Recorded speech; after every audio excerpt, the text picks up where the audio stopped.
How's it going, everybody? My name is Chris. Today is New Comic Book Day, Wednesday, which means we got new issues. It is a new comic book week, Halloween week. So happy Halloween, everyone. In fact, we got a couple trick or read, I think it was called, some free issues. We'll be getting right into it. We got my stack right here. Pretty good amount of issues. I was expecting less than I got, which I guess is always the case, but I did restrain myself. There was a couple things I put back because it was definitely getting a pretty big stack. Fortunately, we got some free ones to make up for some reading that I put back.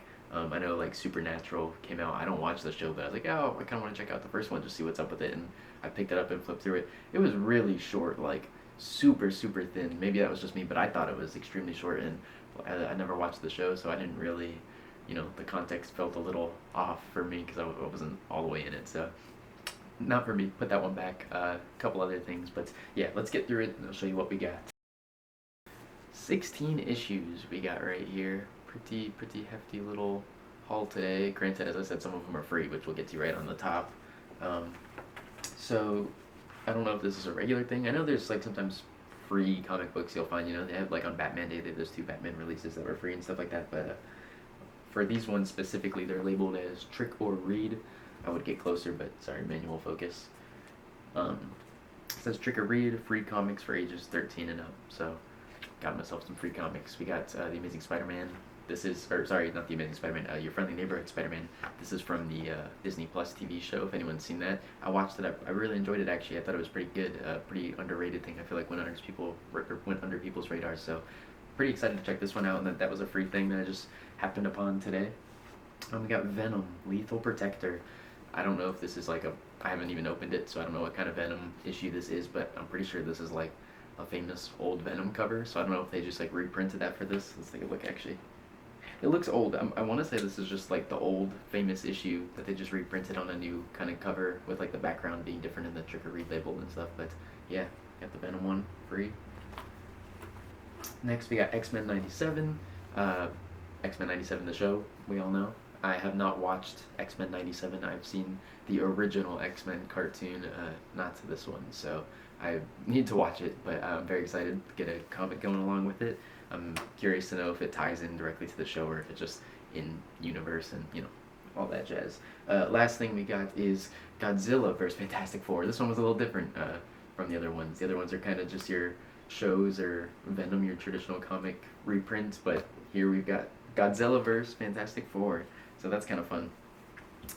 After that, we've got the rest of our issues for the week. So these were the 4 free ones I got. I think there was a couple other ones as well, but nothing like super big that I recognized. They're just kind of like unique Halloween stuff. So held off on those ones. The rest of these is what we pulled. So right off top, we'll knock out finally, the last of our X-Men Age of Revelation issues here, the 4 of these, so we can finally get to reading and covering all of those. We've got, first off the top of the list here, X-vengers. A lot of really interesting looking faces and characters on here. Expatriate X-Men. Sorry, I'm not familiar with the word, but pretty interesting looking X-Men team here. I recognize Colossus, and maybe that's Mystique over there. Can't say is this, I guess this would have to be Miss Marvel. Looks like it. A couple familiar-ish looking faces, whether they're the same character, just changed, or a different version of them, not sure, but yeah, we got that one. Then we've got, not Cloak and Dagger, Cloak or Dagger. I know the characters. I don't really know much about their lore, their history, or any stories with them, so curious. That'll be a first time for me. And then last but not least, we've got Undead-Pool. Some pretty cool covers for this one too. I just went with the classic traditional A cover for all of them. Yeah, we already know Deadpool's kind of unkillable undead, but here he's a zombie, like actual undead, so that is finally going to wrap up our Age of Revelation pulls for our issue 1s. Very excited about that. Next up we got Mortal Thor, issue number 3. If you watch my videos, you know how I feel on Mortal Thor.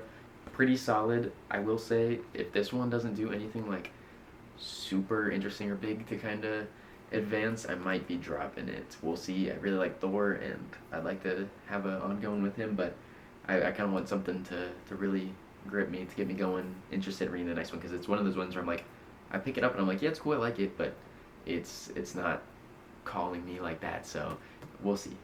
Might be dropping it. We got TMNT Annual 2025. So this one, although it is kind of Halloween, fall, festive theme, you know, carving pumpkins and stuff like that, I don't believe this is a holiday special. Doesn't look like it. So yeah, I don't know if it's one big one or if it's going to be similar to the uh, Power Rangers one we just read, kind of multiple short stories, different, you know, ones, whatever. Who knows? But yeah, got a Turtles annual with a little festive fall theme tie-in cover. Next, I'm very excited for this one. So I got two covers of this one because I just like it that much and I had to have them both. Cult of the Lamb. This is Cult of the Lamb #1. It have a title, I think it had a, let's see, Schism Special #1. Cult of the Lamb Schism Special #1. So if anyone doesn't know Cult of the Lamb, this is a video game, and I love this video game. I have it perfected. I've played it quite a fair bit, and I think they've got some DLC coming out too, which means I'll probably need to re-perfect it again. But yeah, I love this game, and they made a comic of it, which I'm so happy about. This is Peach Momoko, I'm sorry. Cover arts right here, so that was really cool. The second one, this is a lot more in the style of the game. We've got sort of our 4 bosses down here. One of them's got the window cracked. His face is all shattered. So, not too sure what we got going on, but I'm very much looking forward to it. I love Cult of the Lamb. So, finally coming up here on our last few issues, we've got another sort of annual here, a special. This is the Superman Red and Blue 2025 special. I have not read a ton of Superman comics, as you all know. I think the only one that I'm actually reading that's like an ongoing right now is the Kryptonite Spectrum, which is Black Label, like a random offshoot story thing, you know, just kind of for fun. It's none of the mainline stuff, so I'm excited to see some more just classic Superman, and I love the arts that we got going here, the red, white, and blue with Superman. It's, yeah, it seems fitting. So, following that, we've got Absolute Batman, also the annual for Absolute Batman. I know this is a Daniel Warren Johnson cover. Did he do the art too? It kind of looks like it. I'm pretty sure he did. I'd have to go through, but I know normally we've got Nick Tracoda, I think is how you say it, on the art for Absolute Batman, but this time we got a full Daniel Warren Johnson version. It's a nice, pretty, thick little issue. I like all the specials and annuals we got going on this week. There's a lot of thick issues, which maybe that's why the Supernatural one seems so small to me, but I swear that one was like paper thin. Anywho, finally we've got our Return to Sleepy Hollow issue #1. I know Sleepy Hollow the movie, I think I've seen it like once. I don't really remember it all that well. I know we've got like a police like constable kind of dude who goes to investigate this town Sleepy Hollow, and I forget the whole, but yeah, I guess this is a continuation of that or related. Maybe it takes place during some stuff we don't see. I'm not too sure. This is kind of gonna be a blind read for me, so I'm hoping it makes sense. You know, I don't need to like know the movie's ins and outs because I do not. Like I said, I think I've seen it once all the way through, maybe. So we'll see. And finally, our last issue for today. This is a black and white special version of Universal Monsters Dracula, which I know this released in the past. This is from James Tynion. I'm not sure how you say his name. The fourth. This is the author for, you know, Something Is Killing Children, and for our current Invisible Man issue with the Universal Monsters we've been reading, which I really love Invisible Man a lot. If you didn't see my video yesterday, or I guess the one that went up today, we read Invisible Man issue 3, and it's my favorite yet. It's every issue's doing amazing. So I've heard a lot of good things about Dracula. I have not read it. They re-released it in black and white special for Halloween. Get a little sneak little preview there, I guess, of random page I flipped to. But yeah, very excited for that one. I thought, you know, once again, being in the Halloween spirit, we'd read some more Halloween issues today. I'm in costume right now. This is my Halloween costume for any Demon Slayer fans out there. You already know what's good. So yeah, I think we're gonna read, honestly, I think I might just read these 3 issues are the ones, I like the Superman one too. We'll see how much time, because I don't want to make this video super long, but I definitely want to read Dracula, once again, Halloween kind of theme, just for the mood fitting. Similar to Sleepy Hollow, but also I'm just kind of curious because if for whatever reason I don't like it, I don't mind giving, you know, some opinions on things that I do and don't like, instead of just saying, oh, I like this, I like this, I like this, this is all good, this is all cool, you know, because I'm sure this is going to be, we all know, every time, Absolute Batman, it's just peak. So I'm sure that'll be good. I'm really looking forward to the Dracula one. Like I said, not too sure on this one yet, so we'll see. So we're going to start with our little Halloween-themed issues here. First, we'll do Sleepy Hollow, followed by Dracula, And then for the very end, our finale, we'll save our absolute Batman annual. Very much excited, looking forward to this one. So stay tuned. All right, Sleepy Hollow #1. Let's get to reading. All right, so that wraps up Sleepy Hollow #1. I will say right at the beginning, they actually do a quick little brief summary that gets you going to where you need to be for the story, even if you're not familiar with the movie, I guess. Because once again, I had very limited memory or information on it, but it describes it pretty quick. It's a Ichabod, I think. Ichabod Crane is our constable, our detective, and he's set to investigate this Sleepy Hollow town where all these murders are happening, decapitations, and the townsfolk, or at least in this case Katrina, the love interest, is saying, it's the Headless Horseman. He doesn't believe it, it's all superstition, whatever. It is the Headless Horseman. It's involved with Katrina's mom, too, and the family and the heir and stuff, and then they get him his head back, he takes the mom, and they go to hell where they reside now, I guess. And he's like, I'm never coming back here. Him, Katrina, and this boy who is the son of one of the original victims, the three of them, I guess, go back to New York, and very quickly we find out in this issue that Katrina has come back to Sleepy Hollow, so they kind of split up. Not only that, but she has a kid, so that's a whole thing. This issue is pretty cool. It kind of sets up the same thing, I guess, like a part 2 to the story. There are murders happening again. There is something happening back in Sleepy Hollow, and Katrina's here. She works here at the funeral home. She's been taking the bodies and kind of studying them with her daughter, and her daughter has all these spiritual and psychic skills, it seems. She is connected to souls and people from the afterlife, it seems, and they are kind of speaking to her.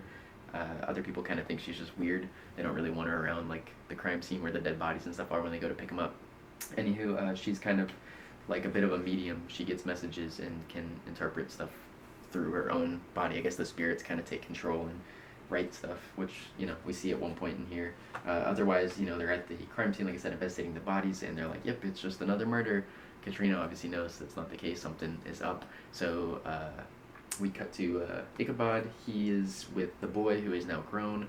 They are out on, job, mission, whatever it is, about to head somewhere, and all of a sudden he gets a letter from Katrina.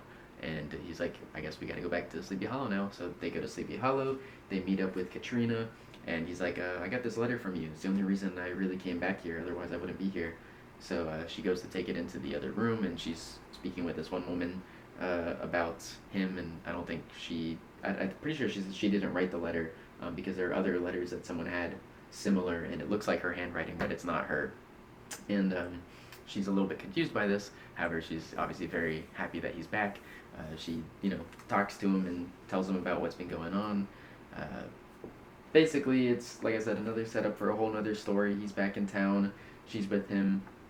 They're out to find another murderer. He doesn't want it to be superstition. He's like, I need facts, I need logic. And she's like, you don't think I've tried that? I've been here for 5 years.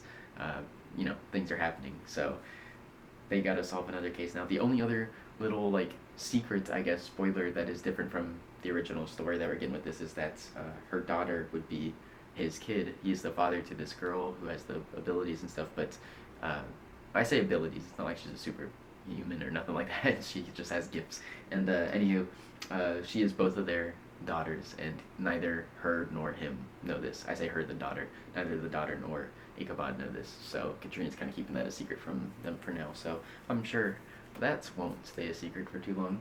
But yeah, pretty solid. I actually enjoyed it a lot more than I thought it would. So I will definitely more than likely be checking out the next one after that. We got Dracula, the black and white special. To be honest, I assumed they would be continuing this whole thing in black and white, and they're not just doing the first issue. So I'm looking forward to hopefully reading the whole thing for the first time. That'd be pretty exciting. So let's do it.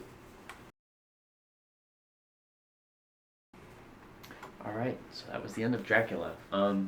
Really great. I am familiar with the story, at least not specifically what they based it on. So at the end, there's a little note from the author, and it says that this was basically used 2 references, which says the most iconic depictions of Renfield, Dwight Fry's portrayal of the 1931 movie, and Francis Ford Coppola's 1992 movie.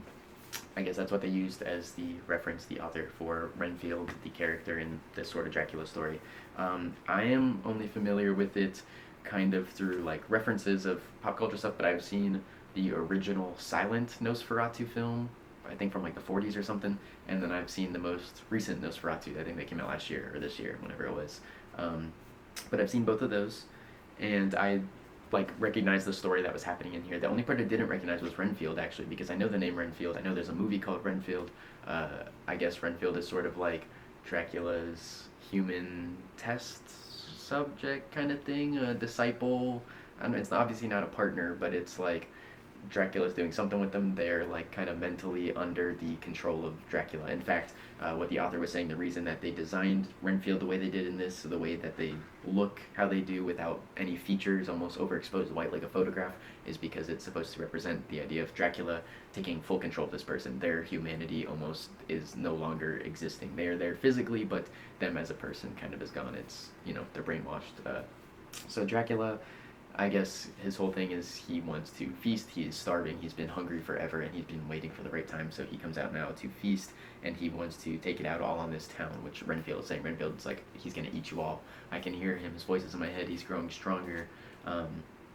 So Dracula's has finally made it to the town, and he's kind of going to town, so to speak, on everyone. He's eating people. I love the way that they depict his like his transitions between like the different animals. He turns between like a wolf here. He turns between bats. There's a couple different scenes like that where we see him turning between animals and feasting and eating people, but he's also himself. It's like very surreal, abstract looking art, and I think it's awesome because it does remind me a lot of the Nosferatu I just saw most recently, especially with like the black and white. I know that movie was in black and white, but like a lot of the dark, like semitone stuff that was going on, but in this one being all black and white and all dark and moody, it reminds me a lot of that, especially when he goes to the castle to meet the Count for the first time, and it feels like a fever dream. Like even just that transition of him getting to the castle, and it's like, is this real? Is this happening? Is he hallucinating this? Like what part of this is occurring and what of it is like metaphor? But it's just kind of how it is. That is like the reality, the air of Dracula. And it's really cool. It's like I said, it feels like a fever dream. It's like you don't know what's happening and not. He just has this way about him, his control. You know, he's got this crazy power, and almost at his own whim, you can be doing whatever it is that he needs you to do. So, he's going around feasting on people. All the while, there is this one woman. So this woman is kind of like seeing him and hearing him herself. So like once again, going back to the movies, at least the story of Nosferatu I'm familiar with, this woman sort of has this like deal with the Count, with Dracula. He is to basically have her, and she like gives herself up to him, but at the same time she like kind of defeats him because they're in bed together, and she kind of keeps him there until the sun comes up and he burns up, which happens at the end of this as well. So the woman kind of beckons him, and he ends up flying into her window at the end, and there's a conversation happening, and they hear a scream, and it shows a shot of like a bat screaming, I guess, when the sun came up, and they go to the room, and the woman's laying there, and Dracula's gone. He's been defeated. And at the same time, Renfield was in his cage, and he was saying like, you know, I'm so weak, is this why you've forsaken me? Like, I'm only a mere human, and I know you promised me all these like flies and little insects and stuff, but it's not enough, I want more. And he kind of like fades out, and like his features just like ever so slightly start to come back. So cool little details and stuff, but like I said, I'm familiar with this story. I wasn't expecting the whole thing to take place in this one issue. I saw in the back that there is an issue 2, and it's coming out in November, end of November, basically like a month from now. Issue 2 will be out. So I don't know what that'll be following, if that's original story from there, or what, if it's still more to the story I'm not familiar with, because like I said, I'm only familiar with the Nosferatu story, and that was basically all covered in this issue. So it was amazing, awesome for the Halloween spooky vibes for sure. I really enjoyed this, and I don't mind the black and white. I kind of, some panels I'm like, man, I really wonder what this looks like in color, but the black and white was sweet. Like I said, all the depictions of Dracula doing his thing, it's so like, I don't know how to describe it. Like I said, it just reminds me a lot of the movie. It feels like a nightmare and a dream. It's scary, but it's so like whimsical at the same time. Yeah, I think this captured it perfectly. I think this is awesome. I really enjoy this a lot. So yeah, I would highly recommend this if you're looking for a cool little Halloween read. This just came out today, so check it out. And last but not least, Absolute Batman Annual with Daniel Warren Johnson art. I am so excited. Let's freaking do it.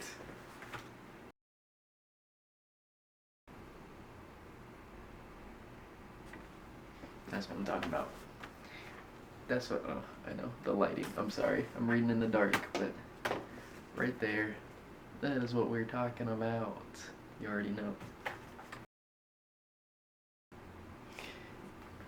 I'm stopping in the middle. This shot of Batman pointing, shouting at himself, saying, "This is my way," is really huge, because we know how Batman is, and of course Batman loves to beat people up. We know that, just to the point where they're incapacitated to the max, you know. However, it's interesting here. Typically, Batman, I guess, is, you know, he has some hard times for sure. He gets himself pushed up against a wall, and he kind of hits a breaking point. But he knows when to stop. He knows like when resistance is, you know, he doesn't or go past that line. He doesn't do anything too crazy. In this case, you know, he's beating up a ton of horrible people. Obviously, we're getting a lot of real world correlation, you could say, but when it comes to all these like white supremacists and these cops beating up all these other people, and Batman here can't stand for it, he just takes it out on them to the max. Particularly this one guy, and the priest comes in and stops him and says, you know, I've seen all of this. I don't know how to fix it. I do know how not to make it worse, though, and this is not, you know, the way to go about doing this. This is not going to help the situation, what you're doing, Batman. And he's screaming at him. He says, "This is my way." And why I'm saying this is so big is because, once again, I feel like for Batman, that would have been a moment where he's like, "Oh my God, what have I done?" But knowing the absolute line and all the absolute heroes and all the dark side influence with the Omega stuff happening, I feel like this is very definitive of who absolute Batman is. You know, he is merciless. He does stuff by any means necessary. And of course, Batman was always about Batman and his mission. You know, he wouldn't let someone get in the way of him completing the mission and what needs to be done. But this is on like another level, it seems. So this is, you know, obviously at the beginning, like I said before, absolute Batman. This isn't the creation of the character or like the idea of Batman here, as we're seeing he already is Batman, but before absolute Batman and kind of where he's already at. So seeing it here this early on is like, yeah, our guy's got some issues. He needs some help. And once again, just to follow up real quick, he just went through this whole thing fighting all these roaches, as he says. The only way to do that is with fire. He has a flamethrower and he burns these people and stuff. He doesn't kill them, although I don't know how he drives a whole monster truck through, you know, construction, dump truck, whatever it is, through this building. Uh, Somehow they don't get run over, I guess, but even the fire doesn't kill them, just enough to burn him, and the priest comes in to help him, and he asks why, and the priest tells him, "You have your way and I have mine," and we see the two of them kind of splitting off as Batman walks away and the priest stays to help, which, once again, I feel like Batman would be there. He's typically the one to come in and help, even though these are the bad guys in this case. But I don't know. It's just interesting seeing this contrast, because he's very clearly being like shown in this, I don't want to say negative, but like, you know, not on the morally good path that he's walking. You know, he's in a gray middle ground for sure. Yeah. See, and there he sits at the end, looking at the blood on his hands, kind of head down, crying to himself, probably, who knows, reminiscing about the words from his dad. So yeah, this was a really cool issue. A lot just about the morality and the character of absolute Batman, and you know what's kind of going on underneath all that that brooding layers and masks and everything he's got on. Because in absolute Batman, the most emotion, I'd say, if anything, we've seen from him so far was probably the fear he felt when facing Bane in that, in Arkham. You know, he like genuinely, we saw him scared, which felt like a first time. But other than that, all the rest of the time he's been like a stone wall. You know, his friends are always trying to get through to him, and he's just straight to the point, no extra, no nonsense, no "you're not getting anything out of me" type of guy.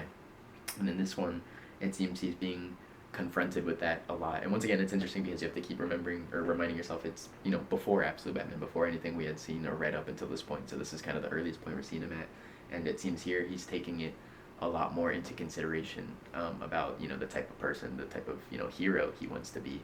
So, you know, it's going to be cool going into absolute Batman now with this in mind, and kind of seeing the differences, if he's improving himself, if he's changing, because obviously he's still a bit much, but we definitely have not seen him go all out on a scale like this, at least not on these types of like citizens. Like, obviously they're bad people and they were doing horrible, god awful things, and you know, I'm sure some of them absolutely deserve the wounds they received, but at the end of the day, like I said, he doesn't feel good about it. He knows this isn't him, the type of person he wants to be. He doesn't want to bring harm. He wants to help.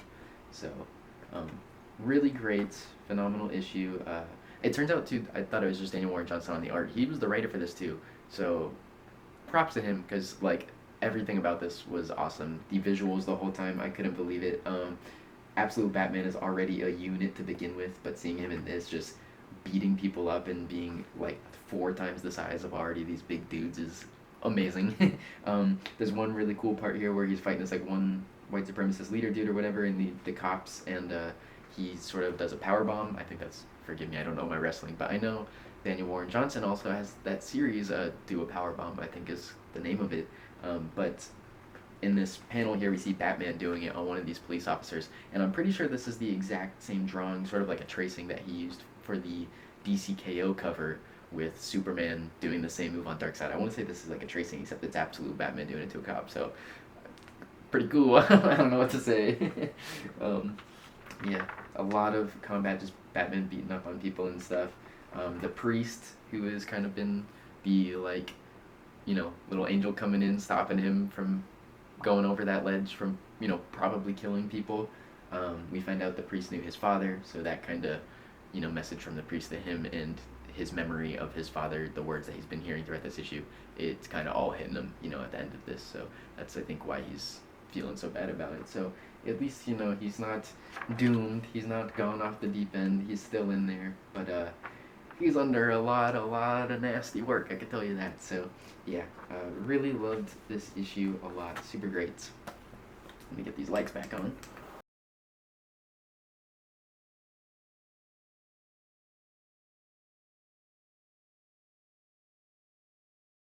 Alright, and that's going to wrap up our video for today. Thank you so much for watching. If you are interested in seeing any of the other issues I got today, discussions, reading them and all that, stay tuned for my new reader recap coming out next week, as well as that Age of Revelation video. I know I said I'll try to do it next week. I feel like it's going to take me a lot longer on that one, so stay tuned for it. It's coming. I can't say quite when yet, so we'll see. But yes, once again, thank you. I'll see you in the next one. Peace.